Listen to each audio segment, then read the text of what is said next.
الله أكبر. الحمد لله رب العالمين الرحمن الرحيم مالك يوم الدين إياك نعبد وإياك نستعين اهدنا الصراط المستقيم صراط الذين أنعمت عليهم غير المغضوب عليهم ولا الضالين. لقد رضي الله عن المؤمنين إذ يبايعونك تحت الشجرة فعلم ما في قلوبهم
لقد كنت في غفلة من هذا فكشفنا عنك غطاءك فبصرك اليوم حديد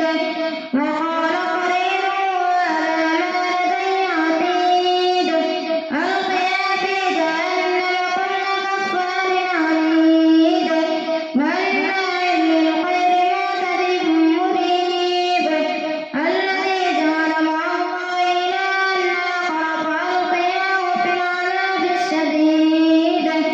قال قرينه ربنا ما أطغيته ولكن كان في ضلال بعيد قال لا تختصموا لدي وقد قدمت إليكم بالوعيد ما يبدل القول لدي وما أنا بظلام للعبيد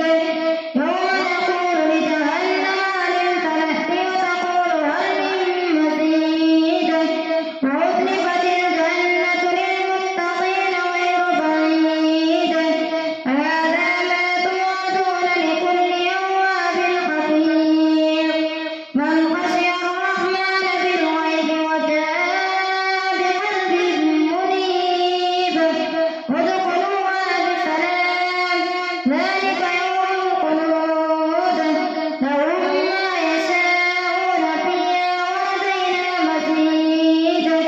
وكم أهلكنا قبلهم من قرن هم أشد منهم بطشا فنقبوا في البلاد هل من محيص إن في ذلك لذكرى لمن كان له قلب أو ألقى السمع وهو شهيد ولقد خلقنا السماوات والأرض وما بينهما في 6 أيام وما مسنا من لغوب فاصبر على ما يقولون وسبح بحمد ربك قبل طلوع الشمس وقبل الغروب ومن الليل فسبحه وأدبار السجود واستمع يوم ينادي المناد من مكان قريب يوم يسمعون الصيحة بالحق ذلك يوم الخروج إنا نحن نحيي ونميت وإلينا المصير يوم تشقق الأرض عنهم سراعا ذلك حشر علينا يسير نحن أعلم بما يقولون وما أنت عليهم بجبار فذكر بالقرآن من يخاف وعيد والذاريات